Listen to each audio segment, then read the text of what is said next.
साहब राम, मैं हूं हिमांशु द्विवेदी और स्वागत है आपका हमारी खास पेशकश चर्चा में।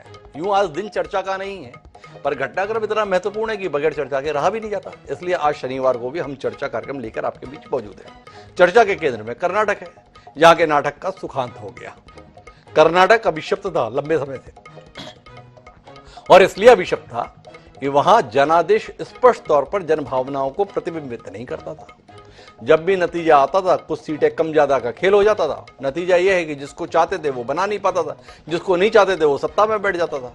पर इस बार कर्नाटक की जनता ने स्पष्ट मन के साथ फैसला सुनाया है, और वो फैसला भारतीय जनता पार्टी के खिलाफ और कांग्रेस के पक्ष में आया है। जेडीएस 2 दर्जन तक पहुंचने की भी मोहताज हो गई, जो 1/3 सीटें लेने के बाद भी मुख्यमंत्री के पद पर कब्जा कर लिया करती थी।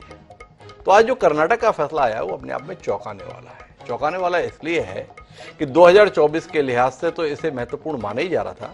2023 के अंत में भी जिन 4 राज्यों में चुनाव होने हैं, उसके मद्देनजर भी इस चुनाव के परिणामों को भारतीय जनता पार्टी ने बहुत गंभीरता से लिया हुआ था। गंभीरता से अंदाजा इस बात से लगा सकते हैं कि स्वयं देश के प्रधानमंत्री नरेंद्र मोदी ने इस चुनाव प्रचार अभियान की कमान संभाली हुई थी।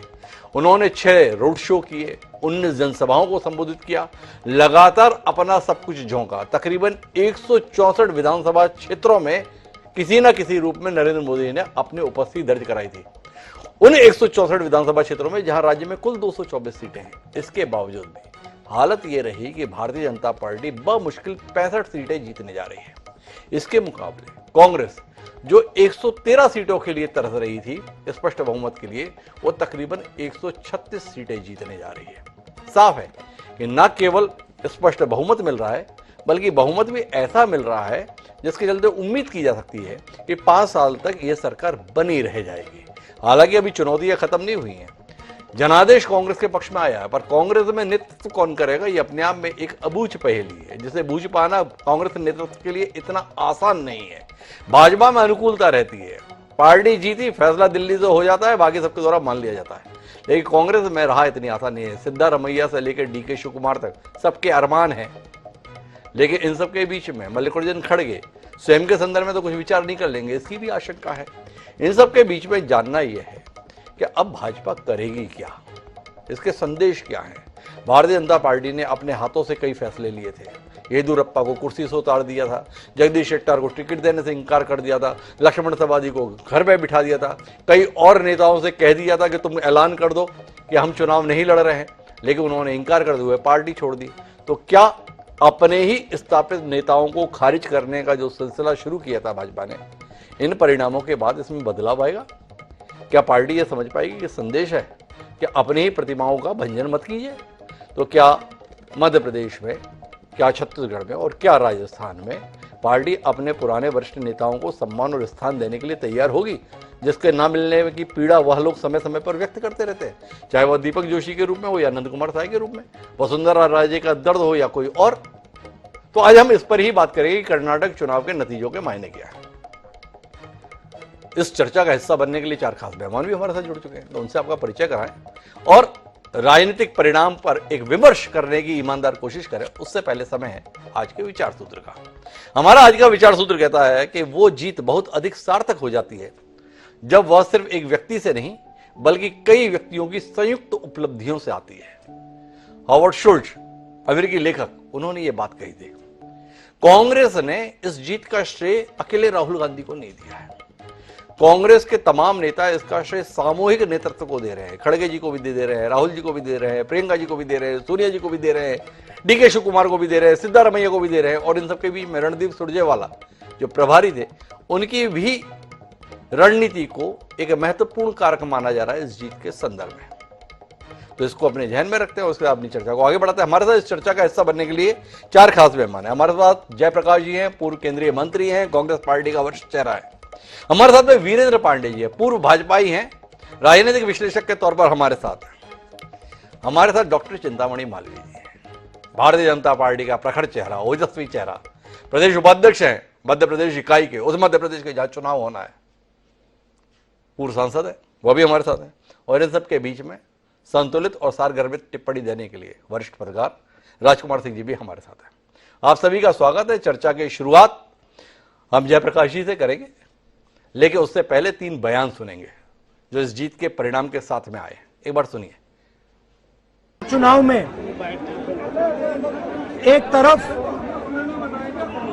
क्रोनी कैपिटलिस्ट की ताकत थी, दूसरी तरफ गरीब जनता की शक्ति थी और शक्ति ने ताकत को हरा दिया। और यही हर स्टेट में होगा। कांग्रेस पार्टी कर्नाटक में गरीबों के साथ खड़ी हुई, हम गरीबों के मुद्दों पर लड़े। और मुझे सबसे अच्छी बात यह लगी कि हमने नफरत से, गलत शब्दों से यह लड़ाई नहीं लड़ी। हमने मोहब्बत से, प्यार से, दिल खोल के ये लड़ाई लड़ी और कर्नाटक की जनता ने हमें दिखाया कि ये देश मोहब्बत इस देश को अच्छी लगती है। और उन्होंने पूरे देश में आज ये संदेश दे दिया है कि जो राजनीति जनता चाहती है वो अपनी समस्याओं के समाधान की राजनीति चाहते हैं। अपने मुद्दों पर बात होनी चाहिए। हमारा पूरा प्रचार हिमाचल प्रदेश ने भी यही दिखाया। हमारा पूरा प्रचार यही रहा था कि जनता के मुद्दों पर हमें बात करनी चाहिए। वो मुद्दे हैं महंगाई, बेरोजगारी, भ्रष्टाचार। जनता विकास चाहती है और आज से दोनों हिमाचल प्रदेश और कर्नाटका ने इस देश को साबित कर दिया है कि ध्यान भटकाने वाली राजनीति अब नहीं चलेगी। कर्नाटका की जनता ने अपना ध्यान एकदम केंद्रित रखा अपने to be in jail than on having an office. That is the confidence what Gandhi family and the Congress party in the entire country restored at me. I thank all my leaders in the state, including Mr. Siddaramaiah, all the MLAs, all the party officers and the workers from the block to the booth level who took up the responsibility. It is not one effort, including my ACC office bearers, my general secretaries, in charge general secretaries, secretaries. They work like a block Congress office bearers and all. तो 3 बातें। राहुल गांधी ने बोला कि हमने कोई हल्के शब्दों का इस्तेमाल नहीं किया, नफरत के मुकाबले मोहब्बत की दुकान चल निकाली है। प्रियंका गांधी ने बताया कि संदेश आ गया है, ये मुद्दों से भटकाने की राजनीति नहीं चलेगी। महंगाई पर बात कीजिए, बेरोजगारी पर बात कीजिए, भ्रष्टाचार पर बात कीजिए, विकास पर बात कीजिए, ये जनता का संदेश है। और तीसरी जो बात डीके शिव कुमार ने की, ये किसी एक व्यक्ति की जीत नहीं है, सामूहिक जीत है। पार्टी के सभी नेताओं जो कर्नाटक से हैं, इंक्लूडिंग सिद्धारमैया। तो अब मैं जयप्रकाश जी आपके पास आता हूं। भाजपा की प्रतिक्रिया इससे इतर है, बोले कोई खास बात नहीं है, कर्नाटक में चलन ही है हर 5 साल में सरकार बदलने का। बदल गई, इतनी हाय तौबा किस लिए, इतना उत्साह किस लिए, इतना उल्लास किस लिए? जो चला आ रहा था वैसे ही हो गया। खाम में आप इतना फूल रहे हैं, इतना उछल रहे हैं, इतना कूद रहे हैं। क्या कहते हैं जयप्रकाश जी? देखिए, डॉक्टर हिमांशु जी जो आया है जी जनादेश, ये बहुत ही माकूल और बढ़िया है जी। ये बीजेपी के अहंकार, बीजेपी नेताओं की हठधर्मी के खिलाफ आया है जी। अब इस देश की जनता इससे समझेगी कि जिस तरीके से एक बार हरियाणा में ऐसे हुआ था, सरकार तोड़ दी थी, जबरदस्ती सरकार बनाई गई, उसके बाद बड़ा प्रचंड बहुमत दूसरी पार्टी को मिला जी। आज जिस तरीके से भारतीय जनता पार्टी की केंद्र में बैठे लोगों ने कर्नाटक की सरकार को तोड़ने का काम किया, अपनी सरकार बनाई, मध्य प्रदेश में यही काम किया, महाराष्ट्र में यही काम किया। और जिस तरीके से केंद्र की सरकार के 2 व्यक्ति, बाकी बीजेपी का कुछ नहीं है, बाकी इसको कहते हैं इंटरनल डेमोक्रेसी, कोई बीजेपी में इंटरनल डेमोक्रेसी नहीं है जी। अब की बार बीजेपी के लोग ये नहीं कह सकते कि ये आदरणीय प्रधानमंत्री नरेंद्र मोदी जी और अमित शाह की हार नहीं है जी, क्योंकि सारा चुनाव का संचालन आदरणीय भारत के प्रधानमंत्री जी समय कर रहे थे। कि मैंने पहली बार देखा है कि प्रधानमंत्री जी खुद इस तरीके से, जैसे म्युनिसिपल कमेटी का, म्युनिसिपल कारपोरेशन का चुनाव लड़ा जाता है, ऐसे लड़ने का काम किया। और उसमें भी लोगों ने उनके खिलाफ वोट दे दिया। हमारे धार्मिक धर्म गुरु जी, जिनको हम बजरंग बली जी कहते हैं, बजरंग बली जी, जब राम जी ने कहा था कि कलयुग के अवतार होंगे, आज कलयुग में सब लोग बजरंग बली जी का नाम क्यों लेते हैं? क्योंकि जिस तरीके से भारतीय जनता पार्टी ने कभी राम जी का नाम लिया, कभी बजरंग बली जी का सहारा लिया, लेकिन ये नहीं बताया कि बजरंग दल और दूसरे जो लोग हैं उनका आज एक विरोध तो आया सामने जी। अगर बजरंग दल की बात हम करें, बजरंग दल एक लोगों की संस्था है जी, लेकिन बजरंग बली से जोड़ने का काम किया, कांग्रेस के नेताओं को गालियां देने का, उन पे मुकदमे दर्ज करने का काम किया। और ये पहला मौका है कि देश के प्रधानमंत्री कर्नाटक में जाएं और वे कहें कि लोगों, कांग्रेस के लोग मुझे गालियां दे रहे हैं। लोगों का दुखड़ा सुनो प्रधानमंत्री जी, देश में महंगाई कहां है, देश में बेरोजगारी कहां खड़ी है, देश का सारी संपत्ति, देश की जितनी भी संपदा है चंद हाथों में चली गई है, देश में लॉ एंड ऑर्डर की स्थिति चौपट हो चुकी है, कानून का मानने वाले लोग आज इस देश में जो मुख्यमंत्री की पदों को सुशोभित कर रहे हैं वो भी कानून का राज को नहीं मान रहे। तो इस तरह की हालत जब देश में हुई तो उसी का नतीजा कर्नाटक में आया और उसका ट्रेलर उत्तर प्रदेश में भी आया। उत्तर प्रदेश के जो अर्बन और रूरल मिक्स जो कॉन्स्टिट्यूंसी थी, जो म्युनिसिपल कमेटी थी, वहां के नतीजे आप देख लीजिए। आज बीजेपी का डाउनफॉल शुरू हो चुका है। 24 में कोई भी, मैं मेरे हिसाब से इस देश का हर नौजवान साथी, इस देश का कमेरा वर्ग, इस देश का व्यापारी वर्ग इस बात को समझ चुका है कि झूठे नारे, थोथे नारे, धर्म, जात, मजहब के नाम से कब तक राजनीति करेंगे। पर जयप्रकाश जी, 2-3 सवाल छोटे छोटे से। हमारा आज का शीर्षक है जीत एक संदेश अनेक। क्यों मिली ये जीत कर्नाटक में? 2, 3, 4 बिंदु अगर आप बता सके तो हम उस संदेश को समझ पाए। एक। दूसरा, उत्तर प्रदेश के संदर्भ में आपने उल्लेख किया, उत्तर प्रदेश में क्या हुआ भाई? 17 नगरीय निकाय थे, 15 पर बीजेपी को बढ़त, कांग्रेस का खाता भी ना खुला, समाजवादी पार्टी का खाता ना खुला, फिर भी आप कह रहे हैं बीजेपी का डाउनफॉल हो गया। थोड़ा हम समझ नहीं पाए, तो इसको भी हमें समझा देंगे। 17 कारपोरेशन थी जी, वहां ठीक है, कारपोरेशन में बीजेपी जीत गई जी, लेकिन जो म्युनिसिपल कमेटीज थी जी, सेमी अर्बन एरियाज जी, वहां तो खाली 199 में 48 ही आई हैं बीजेपी की जी, बाकी सारे विपक्ष के खाते में गई जी, वहां तो हार गए बीजेपी। एक तो ये था। दूसरा, कर्नाटक में जो जीत हुई है वो कलेक्टिव लीडरशिप की जीत हुई है। सामूहिक नेतृत्व में जिस तरीके से कांग्रेस पार्टी ने चुनाव लड़ा और कांग्रेस पार्टी के शीर्ष नेतृत्व जी अपने इशू को लेकर के जी जो गारंटी देश की जनता को, कर्नाटक की जनता को दी। आप एक बात देखिए हिमांशु जी, बीजेपी की बातों पे तो विश्वास नहीं किया लोगों ने जी, और कांग्रेस पार्टी ने जो 5 साल की गारंटी दी थी जी उस पे विश्वास करा।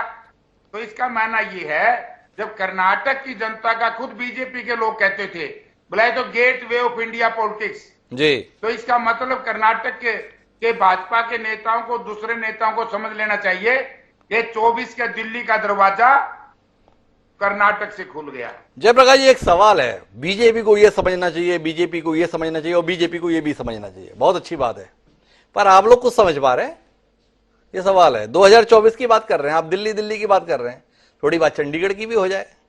भाई कर्नाटक में समझ में यह आता है माननीय जयप्रकाश जी कि कांग्रेस के तमाम नेताओं की समझ में यह आया कि आपस में बाद में लड़ लेंगे, पहले भाजपा से लड़ लेते हैं। तो चाहे डीके शिव कुमार थे, चाहे सिद्धारमैया थे, चाहे खड़गे जी थे, सब मिलकर लड़े तो नतीजा सामने आया। अब जब हरियाणा से आप ताल्लुक रखते हैं, समझना मुश्किल होता है कि मनोहरलाल खट्टर जी से हुड्डा जी लड़ रहे हैं या हुड्डा जी सुरजेवाला जी से लड़ रहे हैं, किरण चौधरी जी खट्टर जी से लड़ रही हैं या हुड्डा जी से लड़ रही हैं, हुड्डा जी खट्टर जी से लड़ रहे हैं या शैलजा जी से लड़ रहे हैं। तो आपसे समझना है कि इस संदेश को समझ पा रहे हैं आप लोग? क्या उम्मीद करें, कुछ सबक लेंगे? क्या हम उम्मीद करें? एक हरियाणा के नेता का बयान देखने को नहीं मिला जिसमें रणदीप सुरजेवाला की सराहना हो। रणदीप सुरजेवाला प्रभारी थे कर्नाटक के। पिछले 6 महीने से हरियाणा को भूल कर्नाटक में ही डेरा डाले हुए थे।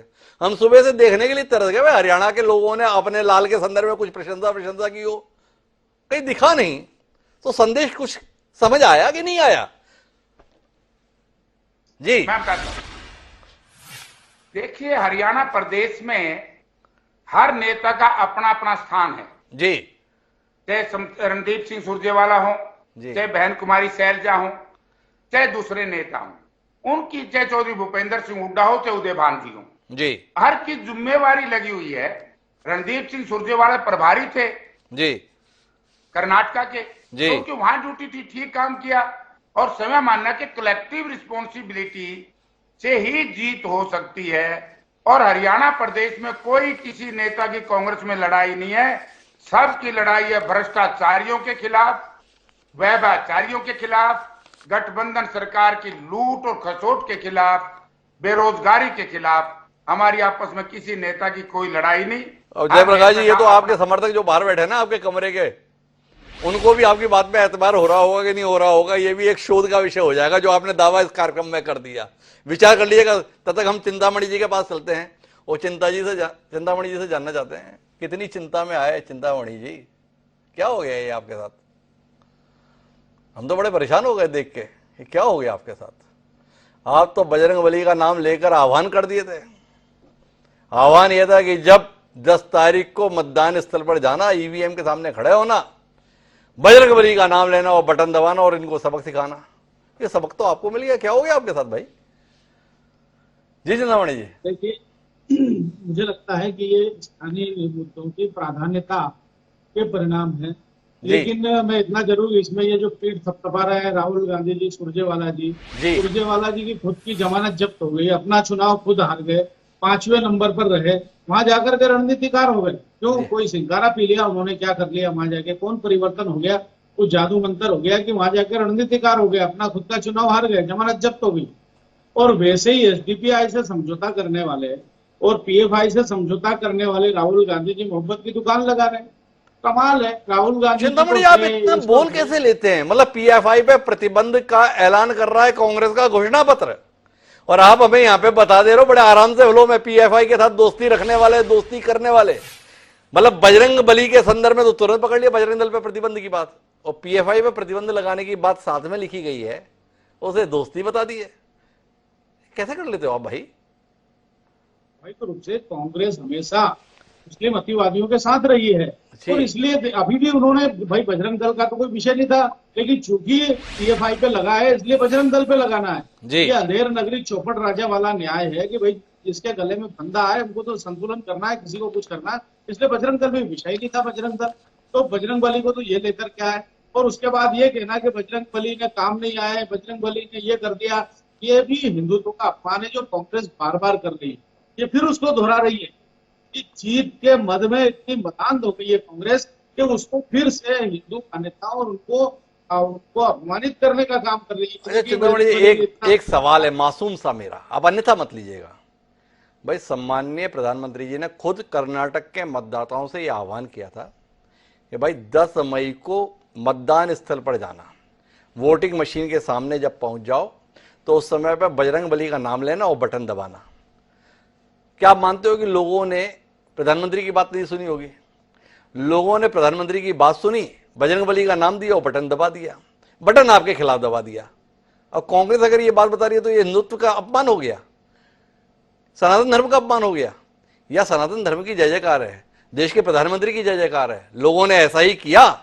5 साल का कामकाज पसंद नहीं आया था जिस सरकार को, उसके खिलाफ जनादेश दे दिया। क्या कहते हो चिंतामणि जी? नहीं, स्वाभाविक रूप से देखिए जनादेश का सम्मान करते हैं, हमारे पूरे नेतृत्व में ने जनादेश को सर झुका करके स्वीकार किया है।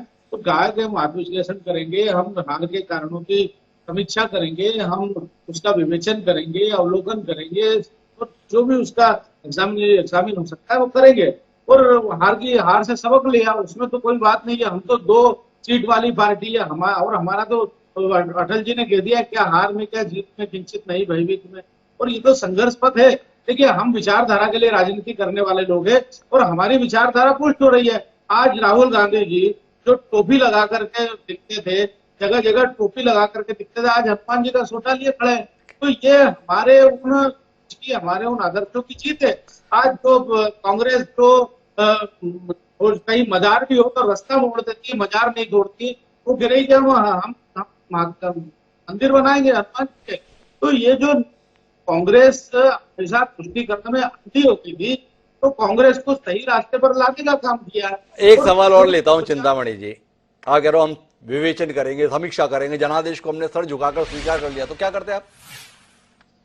कोई एहसान कर दिया आपने, जनादेश को हमने स्वीकार कर लिया। अरे जनादेश सामने है, 136 सीटें जीत रही कांग्रेस, आपकी आधी भी नहीं आ रही है, कुल 65 सीटों पर सिमट रहे हो। इसके बाद आप यहां पर बड़े उससे बोल रहे देखो हमने जनादेश को सर झुका के स्वीकार कर लिया। कर क्या लेते आप? एक सवाल तो ये है। दूसरा आपसे जानना चाहता हूं, क्या समीक्षा करेंगे आप? क्या चिंतामणि जी आपकी पार्टी मानने को तैयार होगी कि हमने अपने ही पार्टी के शीर्ष नेताओं को जो ऊपर से 6 इंच छोटा करना शुरू किया है, नीचे से नहीं ऊपर से, उस पर कुछ लगाम लगेगी? आपकी अपनी पार्टी के लोगों के जिन्होंने अपना पसीना और जीवन के स्थापना में और बढ़ाने में लगा दिया, उन सबको जो घर बिठा दिया है चुन चुन कर, क्या उन्हें घर से बाहर सम्मान के साथ लाया जाएगा? ये सवाल है। क्या उनके लिए सम्मान और स्थान मिल पाएगा? येदियुरप्पा को घर बिठा दिए, उसके बाद में एन मौके पर लेकर आए, क्या उसके खिलाफ ये जनादेश नहीं है? जगदीश शेट्टार को टिकट देने से इंकार कर दिए, क्या उसके खिलाफ ये जनादेश नहीं है? लक्ष्मण सवदी को आपने मान लिया था किसी काम के नहीं है, 30,000 वोटों से जीते हैं।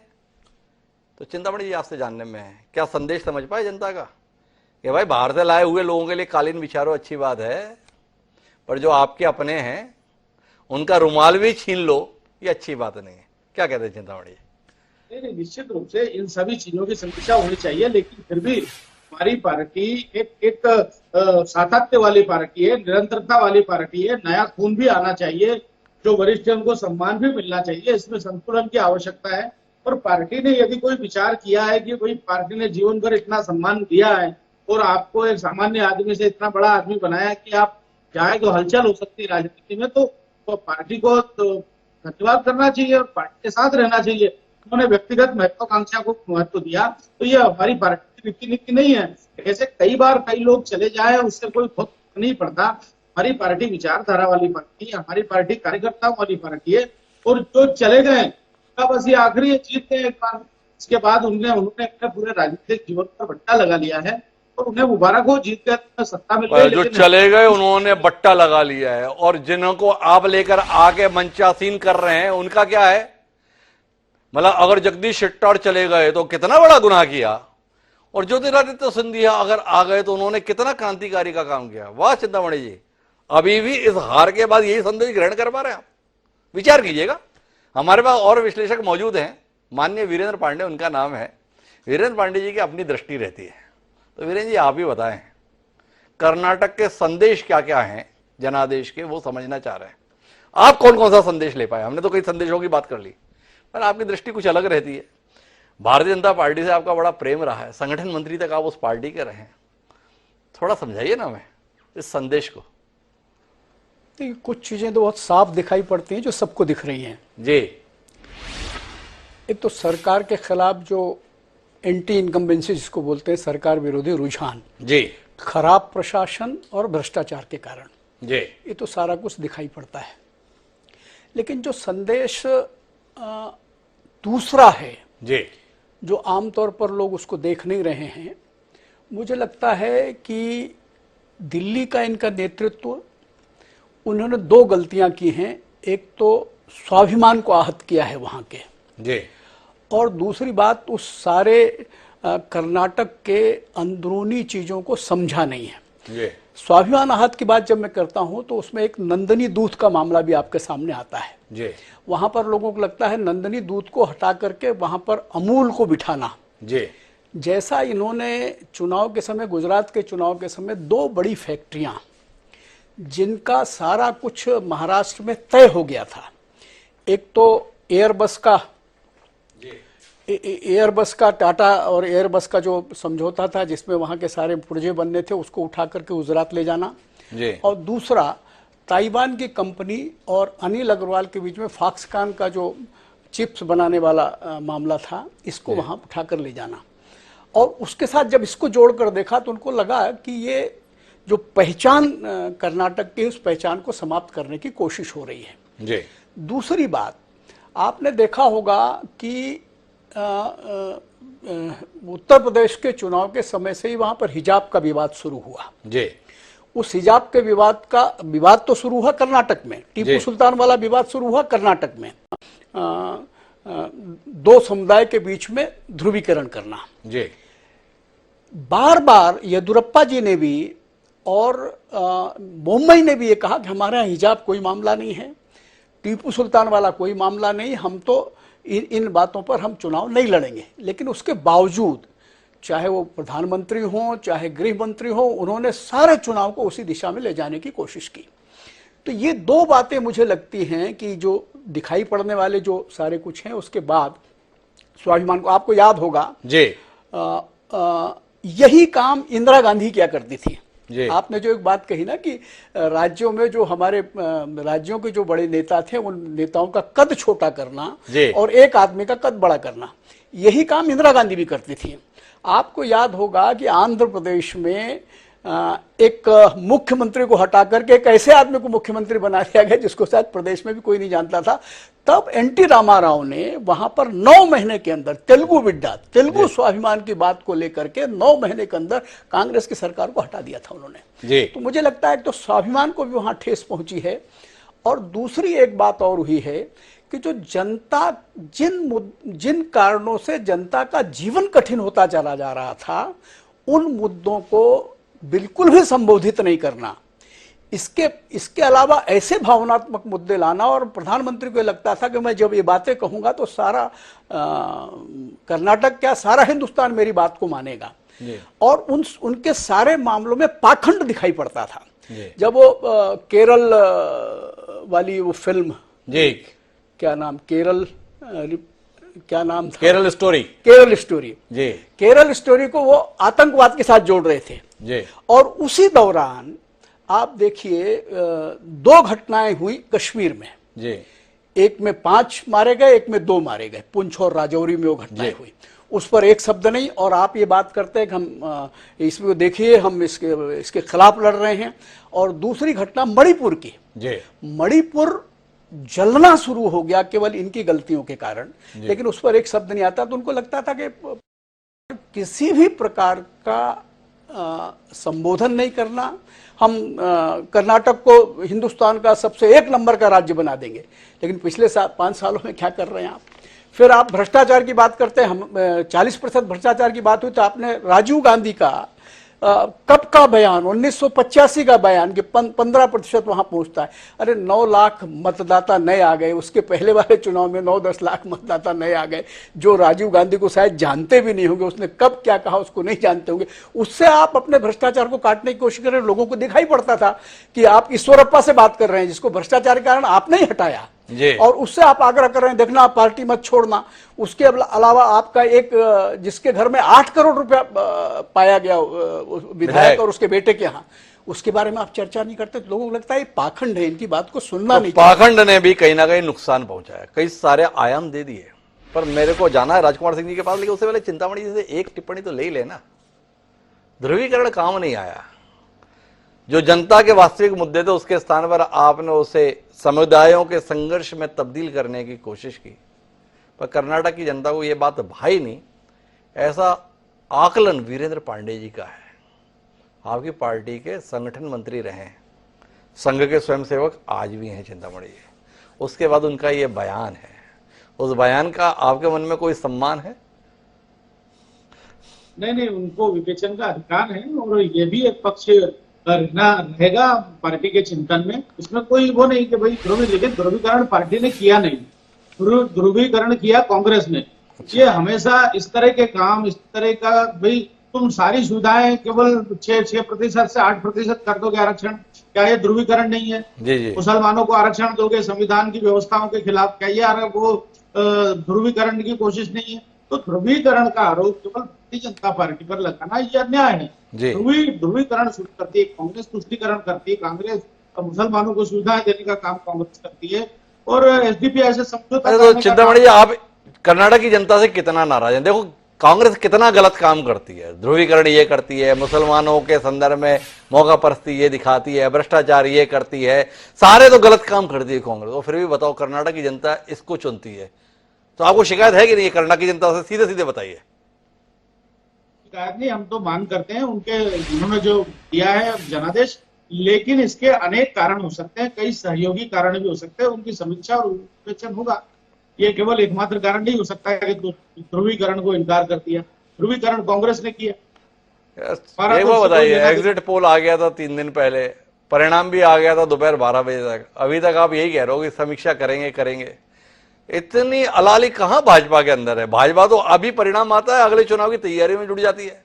आज आप हमें चिंतामणि जी बता रहे हो हम इसकी समीक्षा करेंगे, इतने अलाल कब से हो गए भाई? आप इतना टाइम कब से मिलने लगा आपको?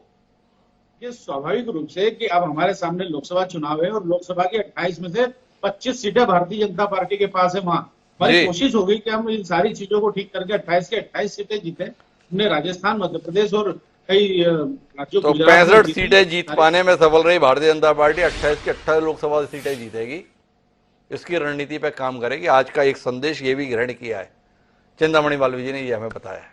चिंतामणि जी शुभकामनाएं हमारी आपको।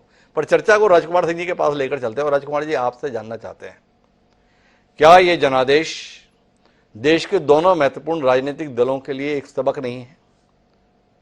क्या आप नहीं मानते हैं कि भारतीय जनता पार्टी को अपनी रणनीति पर नए सिरे से विचार करने की जरूरत आन पड़ी है? हर ताले की चाबी केवल नरेंद्र मोदी नहीं हो सकते।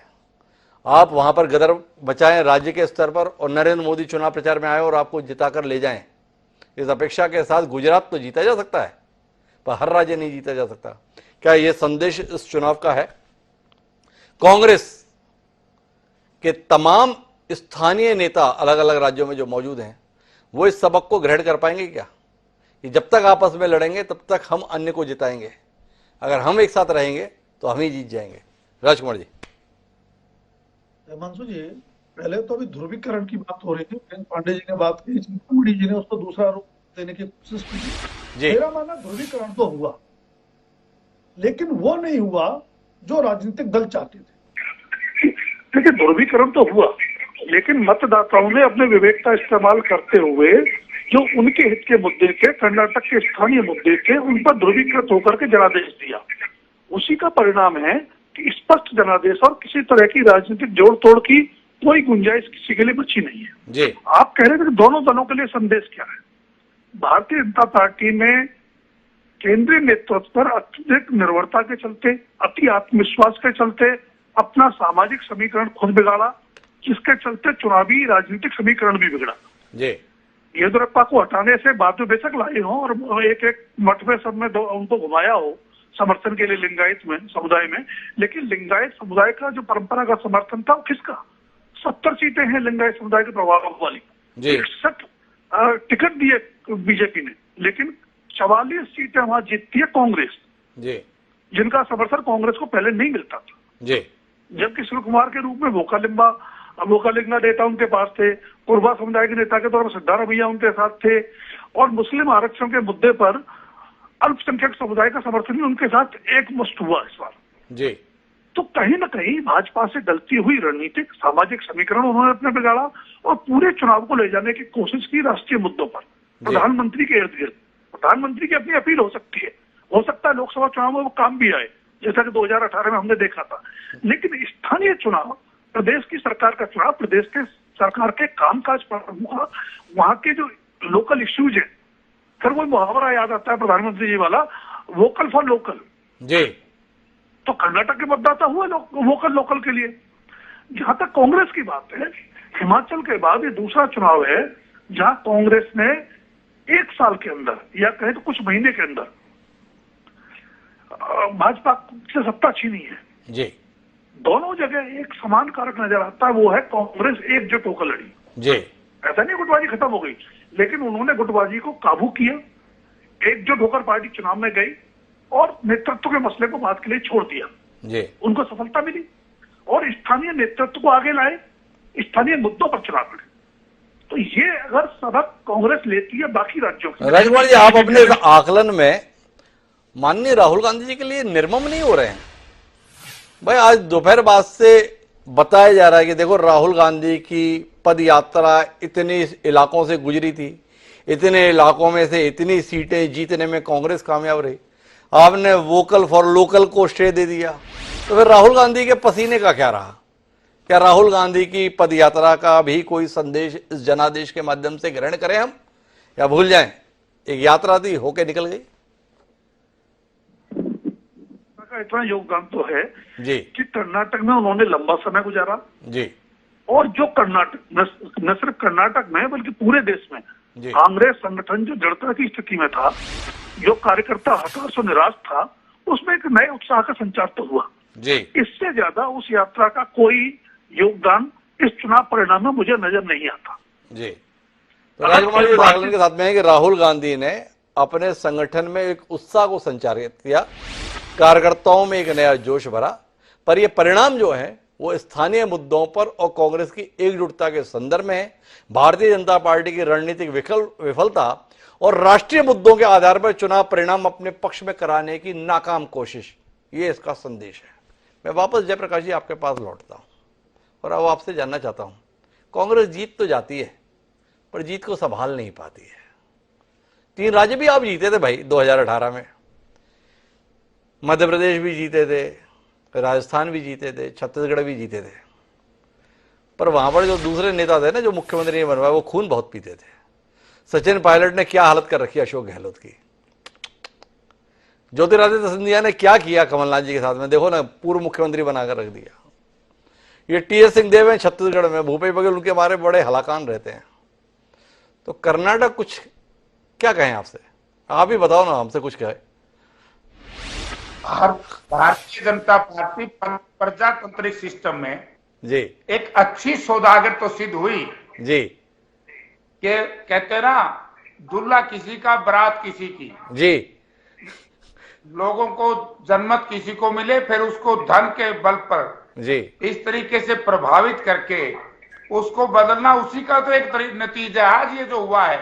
जी मैंने पहले भी कहा था कि उसी का नतीजा है कि 18 में जब जनता ने कांग्रेस और अरे जयप्रकाश जी, भाई भाजपा खरीदने में तभी सफल होती है ना जब कांग्रेस ही बिकने के लिए तैयार रहते हैं। भाई कांग्रेस ही अगर बिके नहीं तो भाजपा खरीदे कैसे? नहीं, चांदी के सिक्कों की चकाचौंध में जी बहुत लोग भ्रमित हो जाते हैं जी, जैसे हमारे हरियाणा में एक पार्टी ऐसे भ्रमित हो गई थी जी। दूसरा, चिंतामणि जी के 2 बात का जवाब देता हूं मैं जी। एक तो बार बार राहुल जी की टोपी की बात करते हैं जी। चिंतामणि जी, आप भारतीय जनता पार्टी के उपाध्यक्ष हैं, आपकी पार्टी के कितने नेता हैं जो समय समय पर ये टोपी नहीं लगाते? आप पहले तो ये बताइए। हमने तो अटल बिहारी वाजपेयी को ही जामा मस्जिद में जाते हुए देखा था, हरा साफा बांधे हुए। चिंतामणि जी भूल गए होंगे, हम नहीं भूले। जयप्रकाश जी आपने भी याद रख लिया। अडवाणी जी मजार पे गए थे, आज के मौजूदा नेताओं ने टोपी पहनते हुए कितने चित्र मैं आपको दिखाऊं जी। नंबर 2, किसी जाति से किसी धर्म को इतना छूत ना समझो जी, कि नफरत इतनी पैदा ना करो जिसकी वजह से देश से भी आपको ऐसे ही जाना पड़े, देश की राजनीति से जी। नंबर 2, आपने क्या रणदीप सिंह 5वें नंबर पे आया। यार आप देखो, असत्य से परे की बात करते हैं, आप एक जुमलेबाजी की बात करते हैं। आज आपका घमंड, आपका अहंकार, आपका नेतृत्व का जनता का विश्वास उठना, उसी का एक नतीजा है। रणदीप सिंह केवल 1500 वोट से आ रहा है। श्रीमान जी, आप अपने नॉलेज को दुरुस्त कर लो जी। 5वें नंबर पे नहीं रहा, ठीक है। 5वें नंबर पे रही है भारतीय जनता पार्टी पंजाब में, 5वें नंबर पे रही है भारतीय जनता पार्टी। अब उत्तर प्रदेश में, जिसकी मैं बार बार चर्चा इसलिए करना चाहता हूं क्योंकि आप म्युनिसिपल काउंसिल कारपोरेशन की तो बात करते हैं, लेकिन देहात में, जो छोटे शहरों में भारतीय जनता पार्टी साफ होती जा रही है। मैं आपका थोड़ा ज्ञानवर्धन करता हूं जयप्रकाश जी। आप पिछली बार जैसे अभी आपने चिंतामणि जी को बोला ना, भाई गलत बयानी कर रहे हो, रणदीप सुरजेवाला ऐसा नहीं आ रहा था जैसा आपने बताया। वैसे ही भाजपा भी उत्तर प्रदेश में वैसी नहीं हुई जैसी आपने बताई थी। 17 नगर निगम, 17 के 17 भाजपा जीत गई। आपकी जानकारी के लिए बता दूं, एक नहीं जीता कोई और। अब आ जाओ, अब नगर परिषद, उसका भी आपने उल्लेख किया था 199, आपकी जानकारी के लिए 199 में से 98 जीत गई है Bharatiya Janata party. Samajwadi party 59, Bahujan Samaj party 19, Congress 7, अन्य 16। तो अपनी 7 पर आप 98 जीतने वाले को खिसकता हुआ बता रहे हो जयप्रकाश जी। ये हुनर आप में हो सकता है देश की राजनीति में, और कोई इतना हुनरमंद आदमी नहीं है कि खुद 7 जीते और 98 वाले को हारता हुआ बता दे। ये जयप्रकाश जी आप ही कर सकते हो और कोई नहीं कर सकता। हमने तो ऐसा खिलाड़ी आज तक ना देखा। बहरहाल हम वापस आते हैं और आपसे ये जानना चाहते हैं फिर मुद्दे पर कि अभी फजीयत तो नहीं करा देंगे आपकी कर्नाटक के नेता। ये चिंता सता रही है हमें। भाई मुख्यमंत्री का फैसला होना है, परिणाम पूरा आया नहीं था तो सिद्धारमैया का बेटा चिल्ला दिया मेरे पिता को ही मुख्यमंत्री होना चाहिए। तो आपसे जानना ये चाहता हूं कैसे इज्जत बचाएंगे? जनादेश तो मिल गया, जनादेश को संभाल लेगी कांग्रेस? मैं आपको बताना चाहता हूं डॉक्टर साहब जी, 6 महीने पहले हिमाचल के चुनाव हुए थे जी। कांग्रेस पार्टी हाईकमांड ने कह दिया जिसके साथ विधायक दल का बहुमत है वही बनेगा जी, और विधायकों ने चुन दिया। कोई आवाज आई हो तो बताओ जी। कांग्रेस पार्टी में इंटरनल डेमोक्रेसी है। बीजेपी तो निरंकुशता और तानाशाही नेतृत्व से भरी पड़ी है जी। और यहाँ भी आप यही फैसला होगा, विधायक दल जो कहेगा उसके ऊपर ही कांग्रेस पार्टी डटेगी और सब नेतृत्व जो हमारा प्रदेश का नेतृत्व है जिनके साथ विधायक होंगे उनकी बात को स्वीकार करेंगे। ये भारतीय जनता पार्टी थोड़ी है। एक बात पांडे जी बड़े ठीक कह रहे थे जी। ये तो नेताओं को कुतरने में लगे हुए हैं जी, कद छोटा करने में लगे हुए हैं, अब खुद ही छोटे बन जाएंगे। अब खुद ही छोटे बन जाएंगे। बस एक सवाल और करता हूं, आपने बताया विधायक तय करेंगे कौन बनेगा मुख्यमंत्री। तो देखिए जो आपकी पार्टी है ना, इस पार्टी ने तकरीबन 6 महीने पहले, वीरेंद्र जी खासतौर पर आपके लिए भी ये बात, एक नई बात बताई थी कि राज्य का मुख्यमंत्री होना पार्टी के राष्ट्रीय अध्यक्ष से ज्यादा महत्वपूर्ण होता है। और ये बात किसी और ने नहीं समझाई थी, ये अशोक गहलोत जी ने हमें समझाई थी। खड़गे जी की भी बड़ी इच्छा रही और कई लोगों की भी इच्छा रही कि खड़गे जी कर्नाटक के मुख्यमंत्री बने। पहले मौका नहीं लगा। अब जयप्रकाश जी बस इतना जानना चाहता हूं कि जो नए जीते हुए विधायक हैं आपके कर्नाटक के, क्या ये खड़गे जी को मुख्यमंत्री के तौर पर देखना पसंद करेंगे?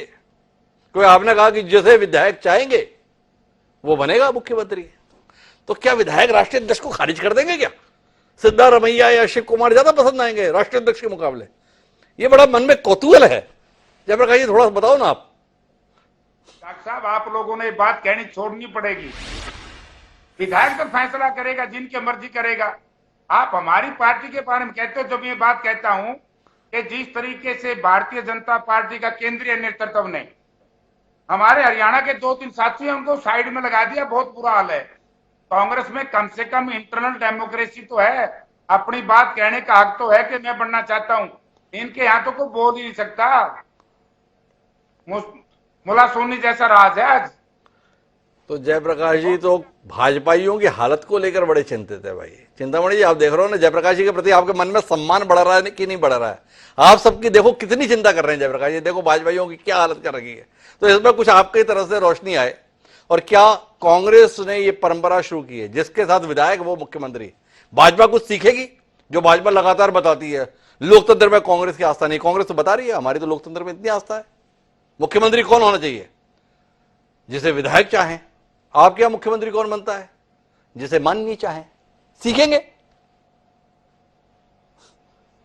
मेरा तो केवल इतना कहना है कि जयप्रकाश जी खुद स्वप्न संसार में रहते हैं जी, यूटोपियन वातावरण में रहते हैं, फैंटासी ज्यादा इनके इसमें हावी है। तो इसीलिए मुझे ये बताइए जयप्रकाश जी, चिंतामणि जी आपको शायद जयप्रकाश जी का इतिहास नहीं पता।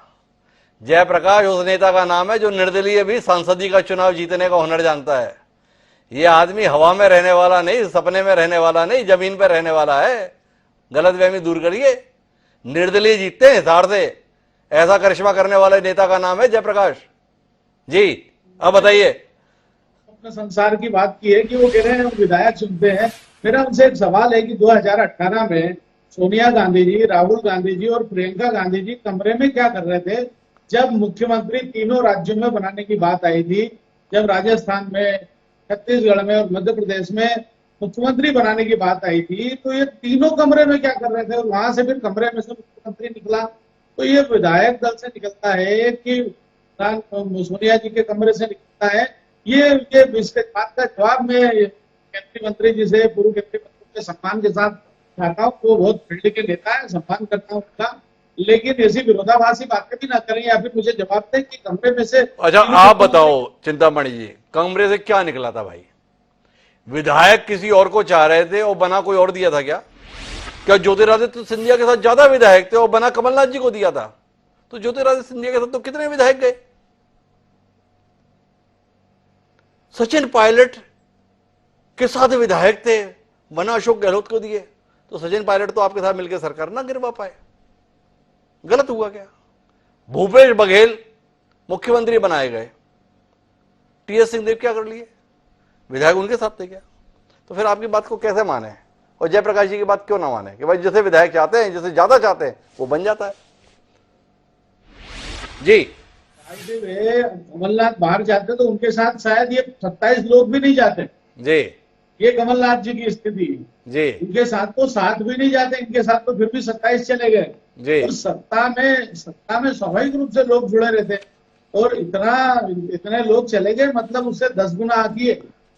मतलब चिंतामणि जी आप नहीं चाहते हैं कि भारतीय जनता पार्टी में भी विधायक की पसंद मुख्यमंत्री के तौर पर महत्वपूर्ण मानी जाए? आपका इस पे ऐतराज है, ये माने ना हम।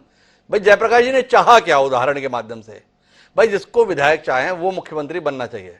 चिंतामणि जी का इससे विरोध है, चिंतामणि जी की इसको लेकर नाराजगी है, चिंतामणि जी की इस विचार के साथ असहमति, थोड़ा बता दीजिए ना, थोड़ा समझ में आए लोगों को। जी नहीं, मैंने कहा ये तो आदर्श विचार है लेकिन कांग्रेस में चलता नहीं। अच्छा भाजपा में चलता है क्या?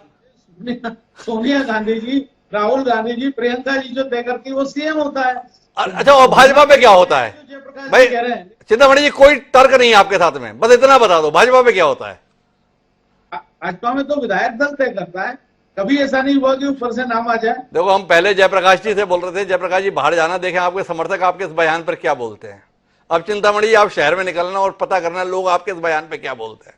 हम अपनी चर्चा को आगे बढ़ाते हैं और वीरेंद्र पांडे जी अब आपसे 2024 के लिए संदेश समझने की कोशिश करते हैं।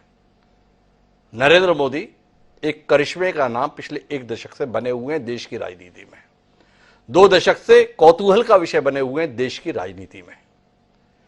यह जनादेश क्या 2024 में नरेंद्र मोदी के नेतृत्व में भारतीय जनता पार्टी की तीसरी पारी की संभावनाओं पर कोई संदेह के बादल डालता है, या एक राज्य का चुनाव है? इसको नरेंद्र मोदी की चुनौती के तौर पर नहीं देखना चाहिए। देश के स्तर पर अभी भी नरेंद्र मोदी का विकल्प नहीं। किस आकलन के साथ हैं वीरेंद्र पांडे जी? इस संदेश को समझाएं। स्वाभाविक रूप से इस समय मतदाता इतना परिपक्व हो गया है जी कि वो राज्य के चुनाव और देश के चुनाव को अलग अलग ढंग से देखता है जी। इसलिए आप देखें, जिस छत्तीसगढ़ में अपन बैठे हुए हैं जी, यहाँ 2018 के चुनाव में कांग्रेस पार्टी 67 सीटें लेकर आई जी, लेकिन लोकसभा के चुनाव में लगभग वो परिणाम आया जो इसके पहले वाले चुनाव में आया था, केवल 1 सीट कांग्रेस की बढ़ी है जी।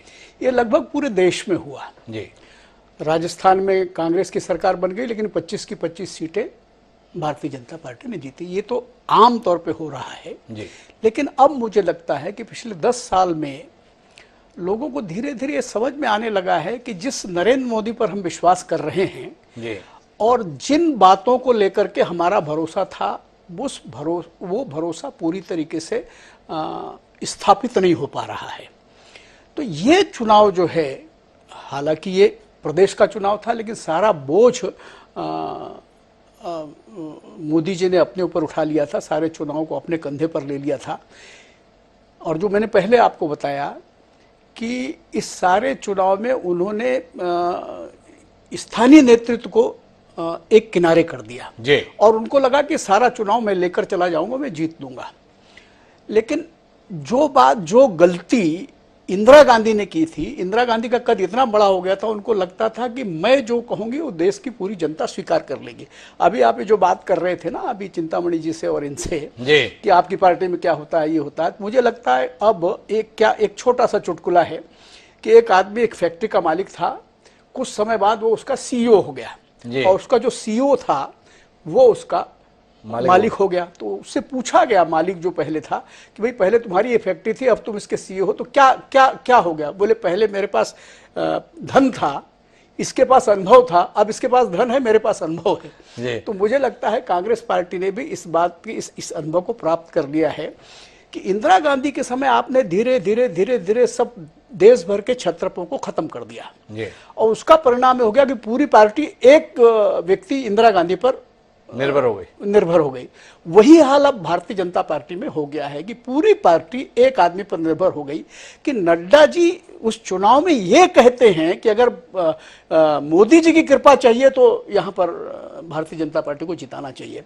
ये स्थिति धीरे धीरे और पिछले 9 सालों में जो देश ने देखा कि आपने आतंकवाद की बात की, या जब नोटबंदी की तब आतंकवाद खत्म हो जाएगा, लेकिन आज 3 साल से ज़्यादा हो गया है, कश्मीर में कोई आतंकवाद खत्म नहीं हुआ। और ये जो इस फिल्म में जो बात दिखाई गई केरला स्टोरी में, अगर केरला स्टोरी में जो बात दिखाई गई और जो उसके टीजर में कहा गया कि 37,000 लड़कियों को वहाँ पर डाल दिया गया आतंकवाद में धर्मांतरण के माध्यम से, तो भाई आप क्या कर रहे थे जी? अगर आप कह रहे थे सब कुछ हो रहा था, धीरे धीरे लोगों को लगने लगा कि जिन बातों को लेकर के हमने मोदी पर भरोसा किया था वो भरोसा टूट रहा है, और उसका सबसे बड़ा परिणाम ये इसका चुनाव है। ये वीरेंद्र जी का आकलन है। एक बात मैं खत्म कर दूं जी, ये आपको ये सोचना पड़ेगा कि आप किसी चुनाव का आरंभ तो विकास की बात से शुरू करते हैं और बाद में फिर वहीं चले जाते हैं जो ध्रुवीकृत राजनीति को ध्रुवीकरण करना और हिंदू मुसलमान पर चले जाना। ये जो होता है तो धीरे धीरे लोगों को समझ में आने लगा है कि भाई ये मामला कहीं ना कहीं गड़बड़ है। ये लोगों को धीरे धीरे समझ में आने लगा है। इस बात को कैसे बदल लें? एक कर्नाटक के चुनाव से। आखिरी बातचीत के लिए मैं राजकुमार सिंह जी आपके पास आना चाहता हूं। 3 राज्यों में चुनाव है, उत्तर भारत के और एक दक्षिण भारत के, तेलंगाना, मध्य प्रदेश, छत्तीसगढ़ और राजस्थान। नरेंद्र मोदी जी को अपने आप को दांव पे लगाना चाहिए या 2024 के लिए सहेज कर रखना चाहिए अपने आप को? यह सवाल उठ खड़ा हुआ है। क्या कहते हैं राजकुमार जी, संदेश क्या है?